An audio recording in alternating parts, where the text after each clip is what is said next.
Sure. Yeah, hello everyone. My name is Frida Ruston. I'm an investment manager with IDE Kapital. IDE Kapital is a Norwegian growth investor, and we are particularly focused around internationalization of Norwegian companies. So for me personally, I'm an economist and have a very commercial background. Working in sales, in banking, and I've also been on sort of your side of the table as an entrepreneur, as a co-founder of a company called Mingle. So I've been in the Norwegian startup ecosystem for the past few years now on the investor side. Perfect. Vegard, if we go to you. Yeah, my name is Vegard Stein. I'm from Trondheim, Norway. My background is computer science and finance, and I have a background from management and board positions in a number of tech companies. I think I've been working in close to 30 countries. I've been living in London and in Dublin. Based upon that experience in 2005, together with Mr. Willy Hannes, we founded something called the Root Project because we saw a lot of tech companies. They were extremely good at developing their products, but they were not that good in selling it. So we've been focusing on the sales part of it. And actually we've been successfully helping approximately 80 tech companies to go out of Norway over the last 15 years. And I would say by utilizing, of course, experience, the network we have and the dedicated focus we have in achieving sales and attracting good customers, that's actually even more important than getting investors in our point of view. So that's the short point. I would also like to add that COVID-19, as we see, has given a lot of new opportunities to businesses. So I think it's a very important job now to find those opportunities. It could be very rewarding. Perfect. Thank you, Vegard. If we hand over to Karen from Attensi. Yeah, so I'm Karen from Attensi. We use the combination of simulation and gamification technologies to create training simulations for large organizations primarily. So basically our solutions enable people to train on anything from having difficult conversations with a customer through to learning how to use a CRM system or training on information security policies and these type of things. So my role there is my role is the Director of People and Culture, which in essence means that I look after all our hiring, talent acquisition, people development, and also how we work on developing our organization as we grow, as well as our culture. My background is, oh, sorry. No, carry on. Sorry, Karen, sorry. Yeah, no, I was just going to say my background is I'm an economist. I worked in management consulting and also in the recruitment side of things. Perfect, cool. Thank you, Karen. Then to Vinod, if we come. Sure. Hey, everyone. Vinod Vinaya, co-founder and CEO of Hold. So my background is economics from Copenhagen Business School. Started Hold in 2015 with two of my study mates, and we started it to really solve a problem that we had, and that was the constant checking of our smartphone. We were addicted to it, as many others, and we wanted to make a solution that would motivate us to put it down and focus on studying. And one important factor in that was kind of the motivation and the reward on the other side. So Hold is an app that rewards people for putting down their phone and gives them real world rewards. So for instance, a free coffee or a 50% discount on a meal, and ability to compete with others and motivate others to do the same. So we launched in 2016 in Norway, quickly gained approximately 40% of all students in higher education. And then in 2018, we launched in the UK, got some good initial traction, but also a lot of speed bumps, and look forward to discuss those.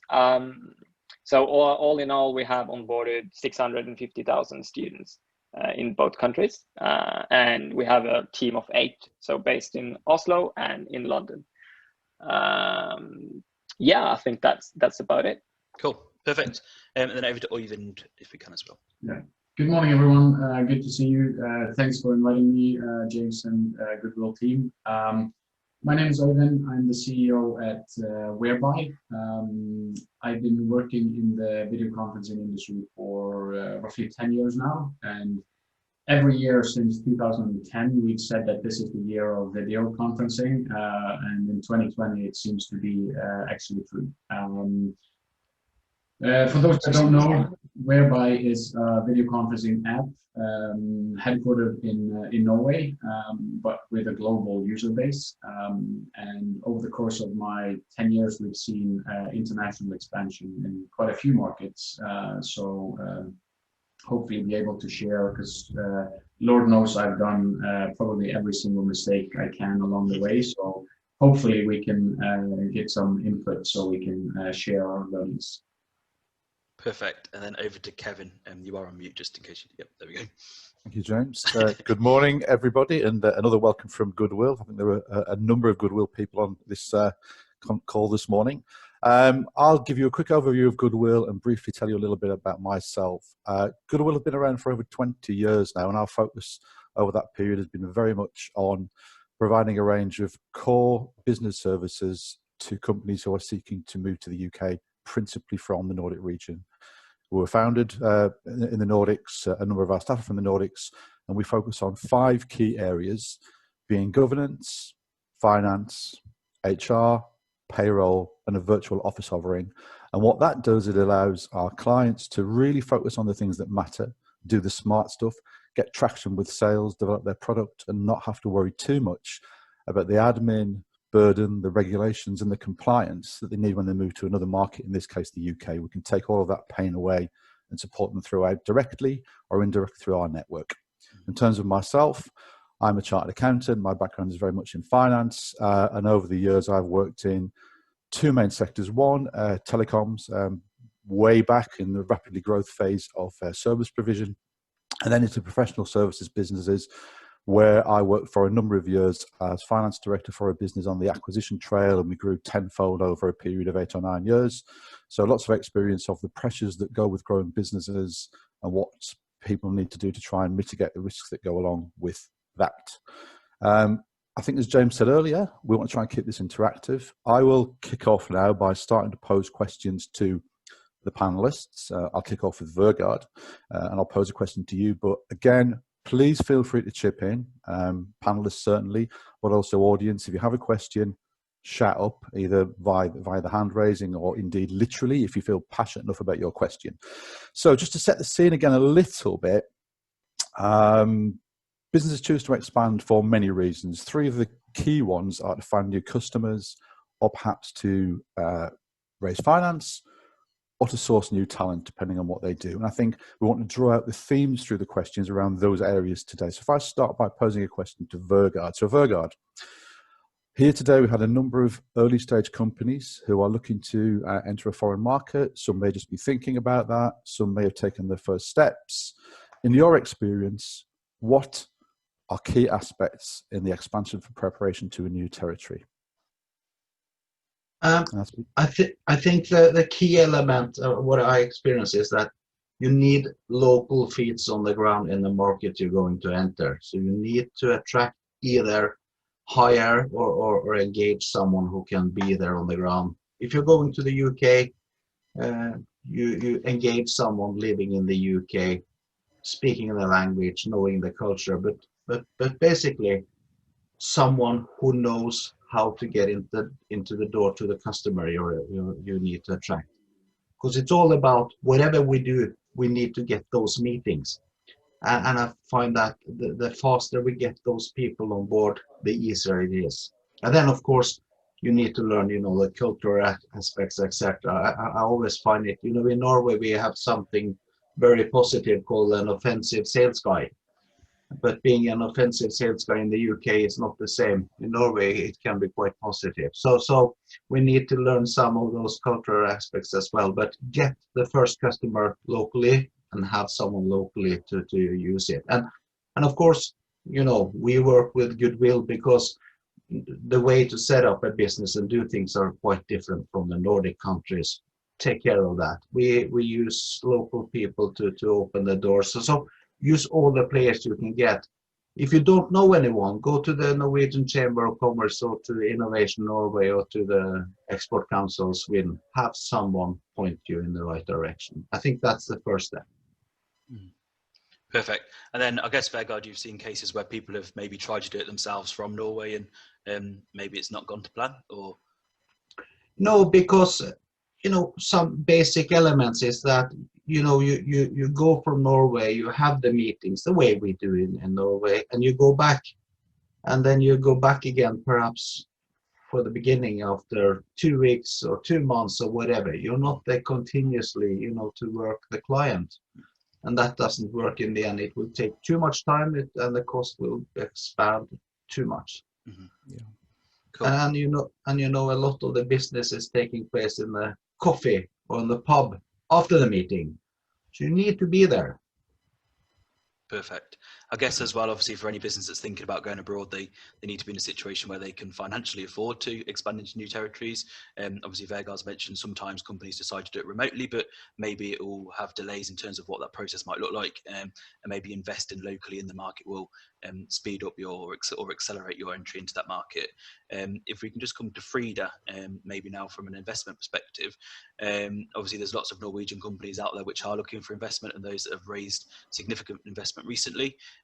From your perspective, what is it in Norwegian technology which you find most interesting, and globally what do you think is really attractive to Norwegian technology at the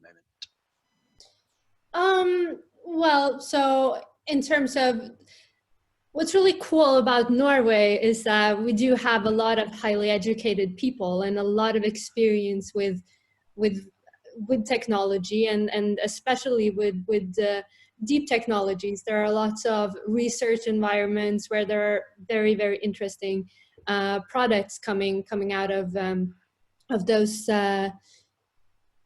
places. But I also think that I think one sort of trend that I'm seeing, or an opportunity that's arising, at IDE Kapital, we only invest in sort of B2B companies, or companies that sell to other companies. And I think there are lots of opportunities opening up because people are starting to request better usability and just better UX UI than before, which I think is really great. And I think Norway is good here. I think we'll see a lot of Norwegian companies exporting their user experience to other countries in the future. And this is opening up completely before closed markets where competition was really strong. You can compete with this as like a new angle, and I think we'll be seeing a lot more of that. In terms of the markets that Norwegian businesses typically go to, maybe one for you, Vegard, as well, and Frida. What markets would you say they focus on primarily outside of Norway, but also outside of the Nordics generally? I'd say the US for sure, especially in the B2B space, because US enterprises are much more willing to try out new products. That's one thing. I mean, then you need to have a good product because they're also quick to leave you. But it is a huge market, and it is, it's not so far in terms of, normally in terms of culture, and the language barrier is small because Norwegians are generally very good with English and has English as a working language. When that's said, it's also very important to be aware that, the US is not the US, and to really do your research on the part of the market that you enter into, and to try to be a little more specific about it. We recently at IDE Kapital invested in a company called Fun, and that company is building a collaboration tool for the construction industry. And the construction industry is different from anything that I've experienced before, but I've gotten to know it better. But so in terms of where a lot of Norwegian companies, they want to open a New York office, it's all the glam and the glitter of the big cities. For Fun, who is also targeted towards sort of more horizontal builders, they've decided to go into into Denver, they're in Austin, they're aiming for Boise, Idaho. I mean, it's that kind of research that I think is so extremely important to really understand, you know, like where specifically can you make an impact. And I really agree with Vegard about you know, getting people on the ground quickly, because that is such an important and a good way to really understand the market that you're entering into. Frida, if I can ask you on the back of that, when you consider your investment decisions, and I know it's not as simple as this, but if I can put it in these very simple terms, product or people? I'd say good people can build great product. I'd say people over products, definitely. Yeah, interesting. If we can bring in Karen as well, just quickly on this point, from a founder's perspective, obviously, when you've got a small core team of founders, maybe where Vinod, for example, he started off with his university friends. How important is it, obviously, in terms of company culture and being able to build that kind of mentality to attract customers and to really invest in the new project? And how can you go about building that, I would say? Yeah, so that's of course, I guess, both an art and a science. It's, I mean, for us at least, it has been hugely important. I think our culture is, especially when we are building teams outside of Norway, where people are less familiar with us from before, etc.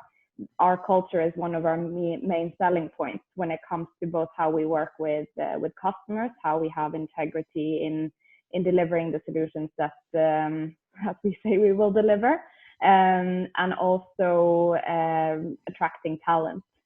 So for us, that's one of the main aspects in attracting talent and bringing, you know, great high potential people on board when they don't know our brand, they're not familiar with who we are, and perhaps also don't really know, are familiar with the working in a Scandinavian type of culture, etc. So, cool. Yeah. I always feel like, for example, now just well, as it currently is, that lots of businesses are just moving towards a lot more of a relaxed company culture. I guess that's kind of is that a trend maybe that's in the market at the moment where businesses are moving towards that? Obviously, I guess it's more than just ping pong tables and stuff at lunchtime, but generally, would you say it's more informal in terms of company culture? You mean the Scandinavian culture? I mean, across the markets, yeah. So primarily in Scandinavia, but just generally.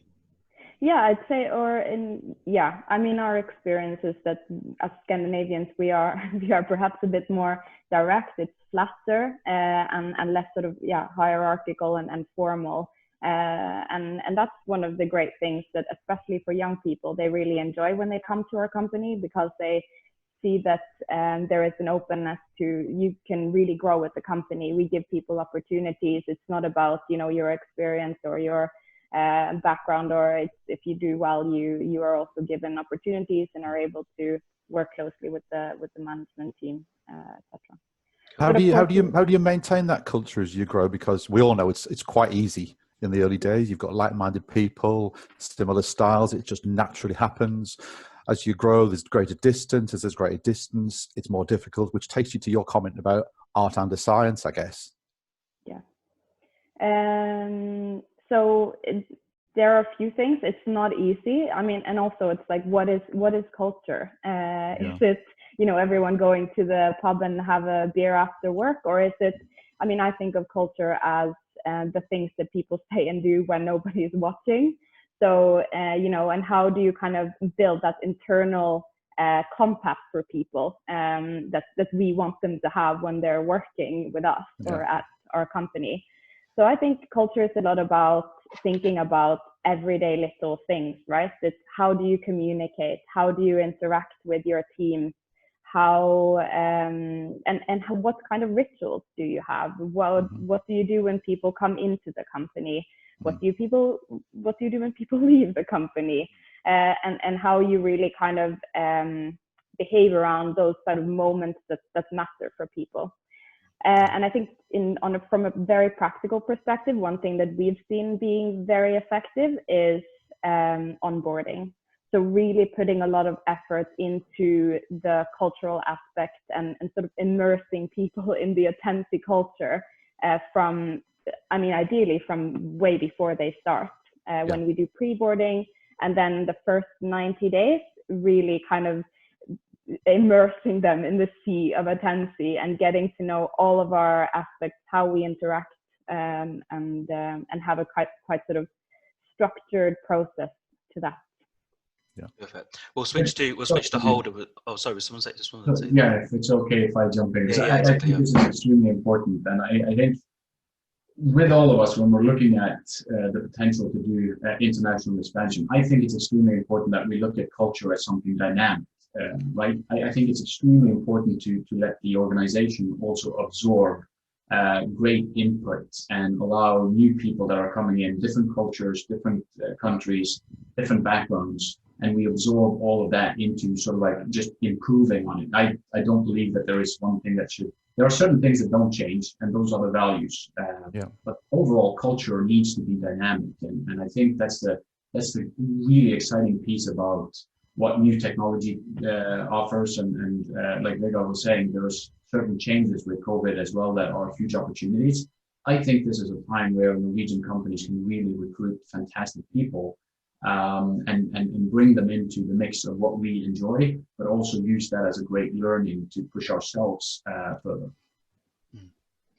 Can I add something about the? I totally agree with Øyvind in terms of the cultural aspect, but what I see sometimes is that the cafe latte and the ping pong tables are more important than why they are there, and I actually think that if it doesn't bring value to the company, in the sense that the company are more likely or really will succeed more, then I would take away the cafe latte and the ping pong table. So it has to be in that context that being there and enjoying themselves will bring more efficiency or more value, because we're not investing or building companies for people. It's not a playground. And sometimes I feel that takes away the focus on what we're actually doing. We're building values. Perfect. If we could maybe switch to Vinod now, maybe Vinod, if you can just update us in terms of your situation, in terms of where you are now with regards to your international expansion, the markets maybe that you're in currently, and if we continue around that culture aspect, I think that's really interesting, especially trying to get people in international markets, maybe where you're not present or the founders are not present themselves, and how we get them to buy into that culture. Yeah, sure. So I just wanted to start with, and I agree with all the points I mentioned here earlier. But when we started our company, we were 3 students, right? So we were, hanging out all the time. We, all the work we did, we sat in a room and worked together. So we kind of, without explicitly saying this is our culture, we created a culture and everyone understood it, like all of us 3. Now, when we started to get people on board after studies, and we had to, I think that was a big kind of a challenge for us, was to translate that. Like, okay, so what's okay, and what kind of company do we want to be, and explicitly kind of manifest that in values and the mission and the vision. That was a big transition for us because it was completely new, but it was important because that made it more, I think it enabled, it made our company more attractive to recruit talent, but also it enabled more autonomy, because people know exactly how to tackle a problem. They will have this compass, which makes it so much more efficient than if you need to always second guess and always ask for input, whether this is right or wrong to do. So when we launched in UK and moved over, it was pretty clear that we needed to have someone working from the UK, from London. And in our recruitment, we spent a lot of time to find the right people, but also build this network in UK. So we started with our network in Norway, and then we expanded it to the UK to find the people and the type of people that we wanted to include in our company. And I think the Nordic company with the Nordic values is really in the UK, at least our experience is that that is really attractive, you know, with less hierarchy, transparency and trust. And that's been definitely a key driver and a key expectation from people applying to work for Hold, you know, from the UK side. So at the moment, our kind of split is 50% is sitting in Norway, 50% is sitting in the UK, and we believe we've managed to kind of create a good culture. Obviously, it adapts over time, to Øyvind's point, and yearly we do this trip together. I don't know if we're going to have that this year, but up to the cabins, and we kind of review our values and discuss openly, like, okay, you know, is something changed?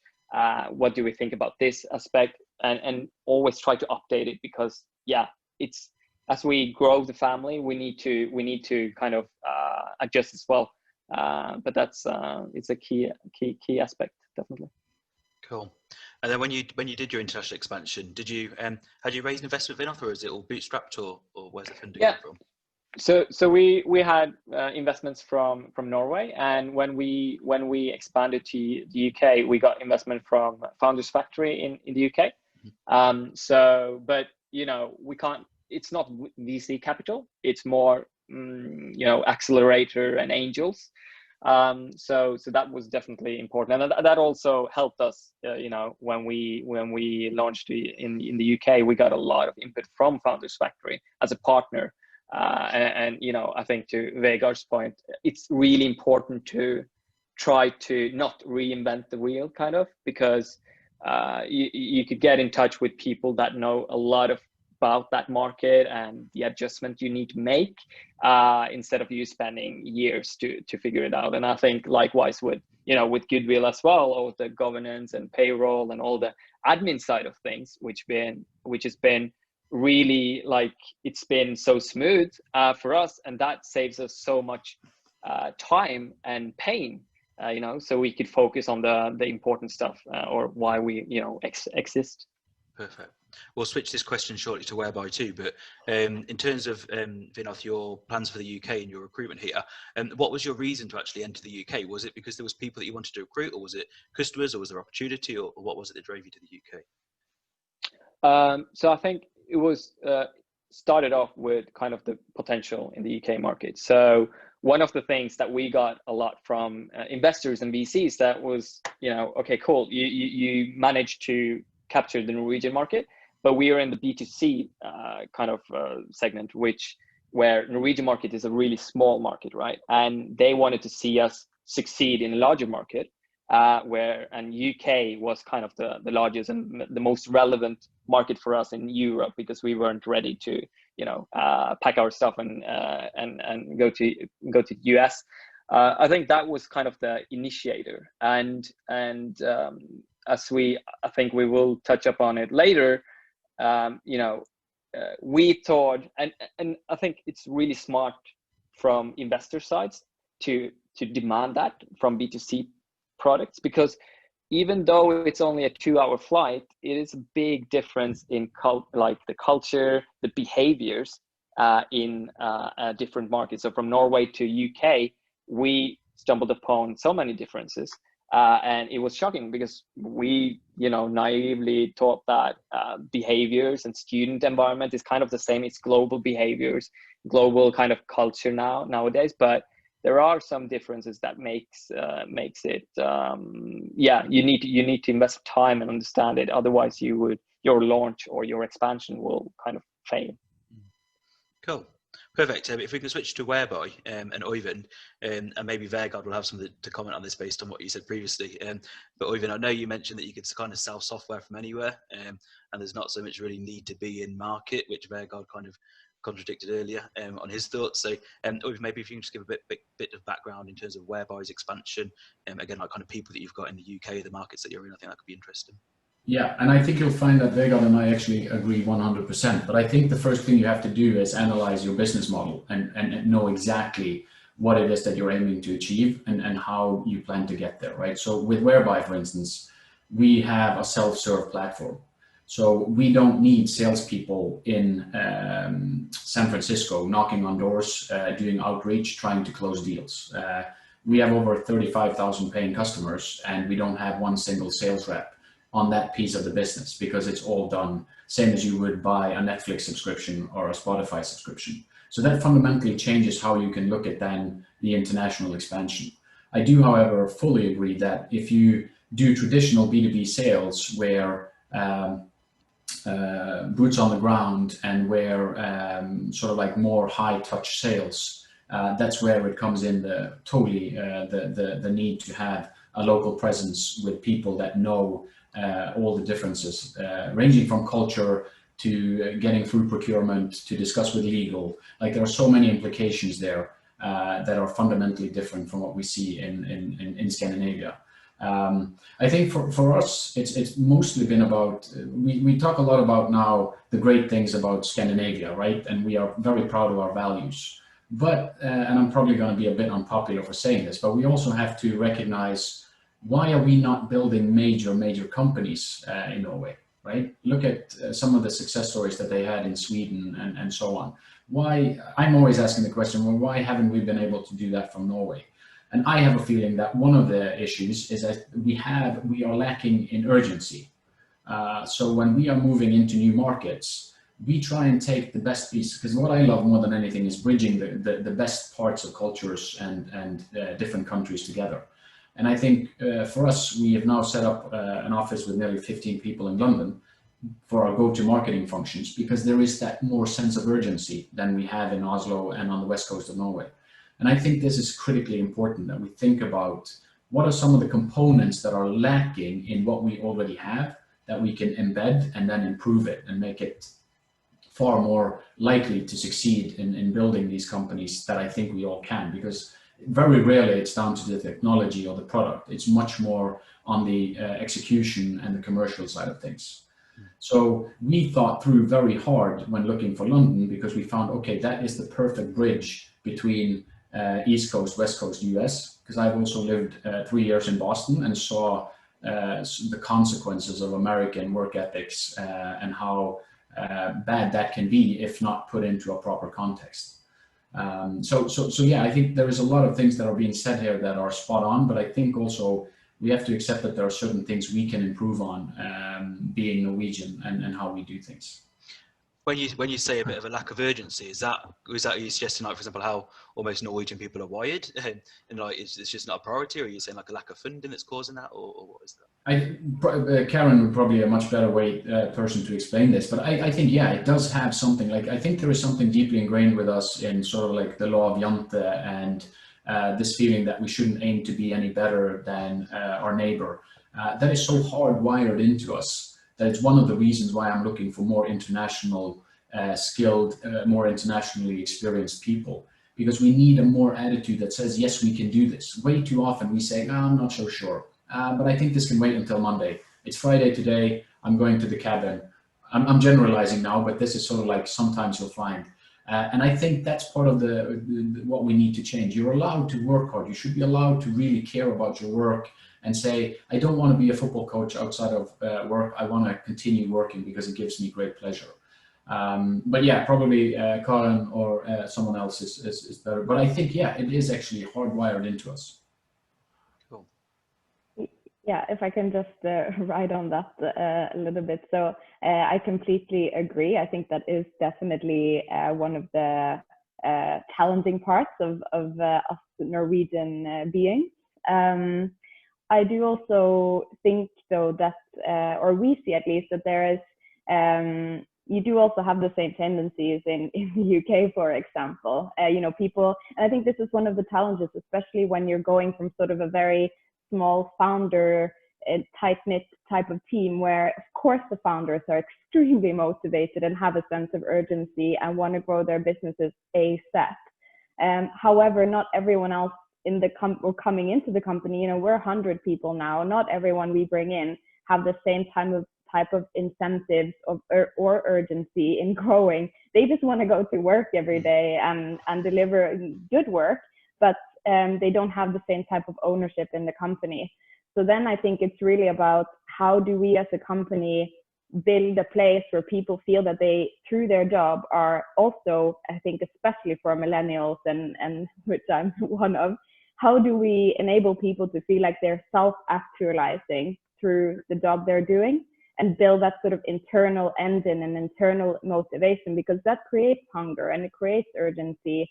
And that, I think, is also very much a sort of cross-cultural phenomena, because it's a human phenomena.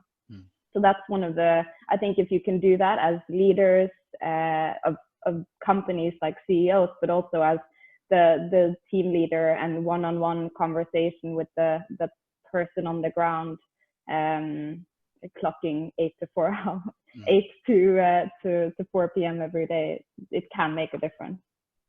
I guess it kind of links to what Vegard said about the ping pong tables too. And for example, maybe junior members of staff, for example, might take advantage of it and see it as all fun and maybe not put in the hard work, which obviously you've mentioned, Karen. And Vegard, I'll go to you. Can I add that, and with Øyvind, I think I will invite you for a coffee next time in London. I totally agree with you. And you know, we are farmers and fishermen from Norway, so we are a bit shy.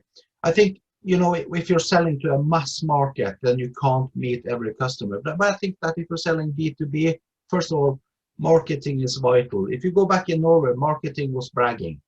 Now people understand more. Marketing is actually, it's selling, and we will do that. And you need to use the marketing like a bomber plane in a war. You will clear the ground, but the infantry is the one-to-one meetings. You need to meet your customer over the table. And in the end, it's simple, in my opinion. People sell to people, and I will buy from someone I like. And we need to remember that when we hire people. If you make my life easier, I like you, and you help me obtain my business objectives, I will most likely buy from you than anyone else. James, do you mind if I come into the question here? Hi, I'm Knut. I'm from Inspire Me. We are in the B2B space, and we are selling solution sales to brands and marketing agencies.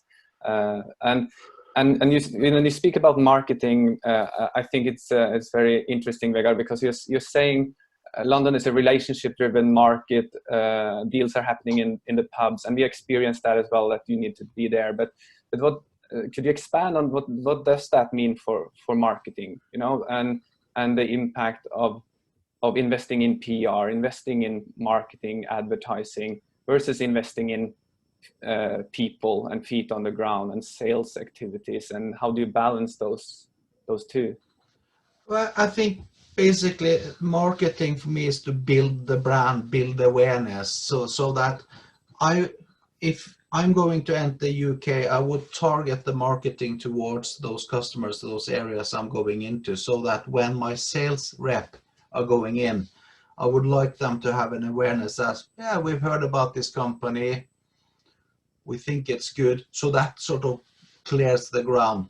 Because marketing, you know, you can have a marketing budget from here to everywhere, and it doesn't give you anything. I think it has to be targeted, and you, again, I try always to focus to see what's the effect of the marketing I do, whether it's digital marketing or whatever. But I try to target so it's coordinated with my sales efforts. Of course, I think that, you know, whereby I don't know how you do it, but with 35,000 customers all around the world, I presume you don't do marketing globally, but you need to target. So when you do a campaign, you need, if I'm going to enter the finance market in London, then I would like to have campaigns to the decision makers in those areas, and then the infantry get the meetings, get the deals, try to focus on that. So it has to be coordinated. I think Norwegian companies, from my perspective earlier, has been too weak on marketing. We were so good in buying, and I did a deal in Switzerland once, and I was dealing with, you know, competing with an American company. And in the end, it was a huge deal, and they said that you were so shy, we knew you were good, but when we were asking, can you do this? You said, well, we've done this before. Well, the Americans said, yes, sure. They were had so much self-confidence that they didn't believe in them. But we need to tell them what we have. So marketing and sales needs to go hand in hand. PR is something else again. Yeah, Could I follow up on that? Because you talk about sales and relationships there, but what do you think about business development and getting that initial just contact up and running? I understand that the deal needs to maybe be signed in the pub, perhaps in London, but like what role does the cold call play, for example, or the cold email play in a market like London? I think just generally, obviously, compared to the Nordics, it's a lot more difficult to get your foot in the door in the UK. So if you look on the websites of Nordic companies, they'll all have their CEO's email address on there, their head of sales on there, but you will not find that in the UK. You'll get a generic email and you won't get through the receptionist when you call the main number. So to some extent, persistence is one key part of it. But as it's been mentioned as well by Vegard, a lot of it is relationships. So making sure if you do recruit in the UK, recruit people that have already got some contacts that are already in that space, I think is going to be fundamental for success. Because if you're going in cold and you're trying to open doors on these businesses, you are really going to struggle if you have got no previous relationships. I don't know if Vegard or maybe Vinoth or even Attensi would also like to input, maybe in terms of how you've been able to attract customers in the UK. I know whereby you said yours is mainly word of mouth previously to me, but I know Attensi have had some really good success, which maybe Karen might not be your area, but I know you've attracted some really big customers in the UK. I think that if you're in a position where you need to do cold calls entering a new market, then I think you need to go back and rework your plan. Because you need to be at the level where someone is knocking the right door. So it's a question of will they meet you or will they not? I think that's the key of it. Sorry. No, I was just going to say, I think for us, one of the things that we've started doing a lot more, because we have done less marketing and more traditional sales using, experienced salespeople's network, etc., that we bring into the company, which has worked well. But we've also now started thinking a lot about, how can we build sort of that thought leadership? How can the commercial people who are working with customers in a given segment, how can they, running webinars and really, delivering sort of thought leadership for our solutions targeted towards that given segment, so that when they do make those calls and they do or make those approaches, it's with a little bit more leverage and hopefully a little bit more sort of substance behind, as opposed to just a phone call and asking for a meeting on little foundation, I guess. James, can I just add one thing on this, because I think, and to your question, Knut, I think the way we make a mistake sometimes where I think we look at things in silos, right? Where we say business development, sales, marketing, customer success, customer support. I think we need to look at this in a way of loops, right? Where they are all there to serve each other. So with us, for instance, we don't even make a big distinction between sales and marketing. They are there to perform a job on behalf of the company to create value for our users, and then given that will then lead to shareholder value. So I think the way you should look at this is having a plan and say, what can business development do to facilitate an easier access, like Vegard is saying here, right? That it's all about a means to an end, and not looking at these things siloed, because I think that's where you lose a lot of opportunity. I don't know if that makes sense. It does to me, anyway. Yeah, it does. The question is more when you're starting from zero, like even if you have some local people. And you have some venture capital on board that expect some speed and results quickly, like you don't have the patience to just do one deal at a time, with the people so it's about like getting that momentum and that speed up and running. And we already learned pretty quickly that cold calling in London it's not easy, and perhaps not even worth the time. But you need to come up with something to do, a plan of attack. Yeah. Can I jump in? I'm from the Chamber of Commerce in London. Just some general comments here. We talk about cold calling. Cold calling is not always cold calling, is it? So cold calling, if you take from the phone book, that's cold calling. But if you have targeted cold calling, you know what kind of segment, what kind of businesses you're calling. That is not that difficult, but you need to find a salesman who like cold calling, who's not afraid of the telephone. And my experience is that most salespeople are afraid of the telephone. They hate this. They hate to call people they don't know, even salespeople. So it's a special type of salespeople who do cold calling, but targeted cold calling, because just out of the phone book is a waste of time. Another thing as well, we're talking about UK as a homogeneous market. It's not. It's different from region to region. So the approach taking in London may be very wrong up in Aberdeen or in Liverpool or whatever. So you need to know the regional differences as well. Plus, selling IT or selling tech is not the same as selling pipes and fittings. So it's very different from business sector to business sector. So all this is important to know. So it's not a sales and marketing. It's not a generic thing. It's very diversified. That's my personal experience after 20 years here. I completely agree, Kieran. I mean, it's something that we see with our clients all the time. I know Vegard mentioned it too at the start, but one of the key things really is trying to get that first customer in the UK. As soon as you've got somebody, then they almost become your reference, and you can say, oh, they're doing it this way, and obviously competing brands will then become more interested if their competitors using you, for example. So we've seen lots of our clients almost do a deal which is they make nothing on it for the first one, but then obviously they become their reference in the UK, and it's someone they can refer to. So I'd say don't underestimate the importance of that. Yeah, and another thing, persistence. Yeah, persistence. If you don't have that, you cannot work in sales. It's important. So and you need to be happy for rejections. I don't know how many rejections I had in my life, but every rejection makes you stronger, and every no is a step closer to a yes. I think one of the key things coming out here, and it's a pretty obvious thing to say, is it's not easy. You have to keep going. Picking up on Oyvind's point, it's about those things operating as complementary, overlapping circles and not against each other. And going right back to the beginning of this conversation, getting that right combination of local knowledge and knowledge from Norway in this context, to make sure that you're bringing those two together and leveraging off through the right people in the UK, the existing connections and knowledge that they have, because it is very different. There is no one easy answer. It's about getting that blend right and keep flexing it as you go. And back to your point, Kira, just persistence, because there'll be a lot of no's, and smile at each no and learn from it. Exactly. If we can go to Anissa, I think Anissa's got a question. Thanks so much.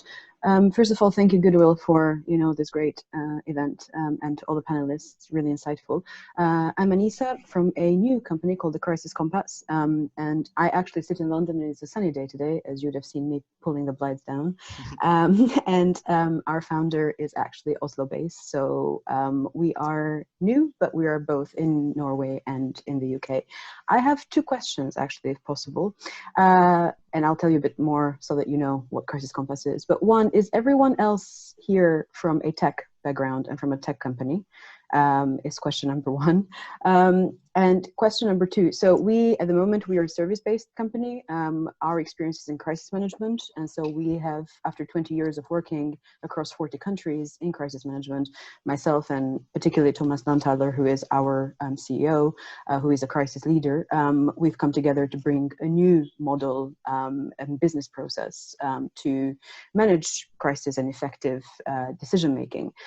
It is something that we will look to, have technical and technological, tools as well. But perhaps this question is for you, Frida, but whoever wants to come in, of course, very grateful. When it comes to, looking to raise capital, for example, is it always, do you always look for a product, or is a service that is looking to turn into a product and continue to also be a service at the same time something that, people like yourselves and your company ever look to fund? If that makes any sense. And you can ask me if it doesn't. No, so like what what is your service is basically just to understand what is it that you are actually providing. So it is a new business model, to effectively manage decision making in crisis and hopefully better the crisis response. Whether for an organization, for a small team, it works for any situation and any scenario. Yeah, but is this not a product as well, or is it? But well, it's not yet a It's not. Yeah. It is a product in a way, but it's primarily a service, and there are some exciting tech tools that we're thinking, to incorporate, but we're not there yet. So we're just trying to understand, how it works when it comes to raising the capital. Whether, the full idea of the various tech tools need to be presented to you, or whether it can come with a, conversation about what we're planning to do. So I'm just trying to understand a bit better. Yeah, okay. So do I understand you correctly then if you're talking about sort of the phase that your company is in? I mean, you have sort of an idea of what you want to build, but it's not really done yet. Yeah, that's correct. Right. Yeah. So I for our investment firm, we invest in later stage companies. So that have preferably already sort of proven they have this like magical product market fit. Or service market fit, if that fits better for you. But I mean, there are definitely a lot of investors out there who also invest in more idea stage or earlier stage than we do. Typically more angel investors or smaller pre-seed funds or other. Yeah, so that's more sort of the type of risk that the investors are willing to take. Since we want to focus on sort of playing our strengths, that is more the commercialization and the internationalization for already like finished products. We don't really see that we have the capability to help people develop products or services. That's not our strength. So we don't want to invest in that stage, but we want to take less of product risk, more go-to-market risk, and be a strong collaborator for the companies that we support in sort of that stage of the product lifecycle. Just because you said something really interesting, you said good people over product, so that's why that caught my attention, which is true. That was helpful. But there are, I mean, there are many ways to build competitive products. As I briefly mentioned before, in sort of this, how you can, for example, just take processes that are well established, but there are where the user interface, for example, is very outdated or old. You can, there are different ways to differentiate your product, or your service. Can I give you short advice? Is that you can, of course, as you know, get public funding from Innovation Norway and others for the startup. There is a company from Trondheim that was called One Voice that we work with. They're now purchased by F24. They're the largest in Norway in crisis management, but they built a platform and the services on top of this. And I think that what we see in general, of course, is that the valuation of a consultancy firm is much lower than product, because if you leave, you're the IP and there's nothing left, but the products will remain. So I think that either build a good way of delivering your services that can be more a concept that could bring in value, or build a product to support your services. Perfect. Conscious of time, obviously we were due to finish at 10 o'clock, so almost just as a little bit of a wrap up, if we can, if anybody's got any questions, feel free to set them in the chat, or maybe we can take them after. I can introduce direct to the panelists. But if we just do a whiz round, I would say to the people in maybe 30-60 seconds in terms of the one tip you would say to take away for Norwegian or for Danish or for Swedish businesses that are looking at expanded abroad. So if we start maybe with Frida, what would your one tip be? Definitely do the research and team up with the right people, either on the ground or in your geography, to help you make a good go-to-market plan. Perfect. We'll go to Vegard. Same. Get local feeds on the ground, and connections is everything. Focus on customers, not on investors. Cool. Karen, is there anything additional that you'd like to add?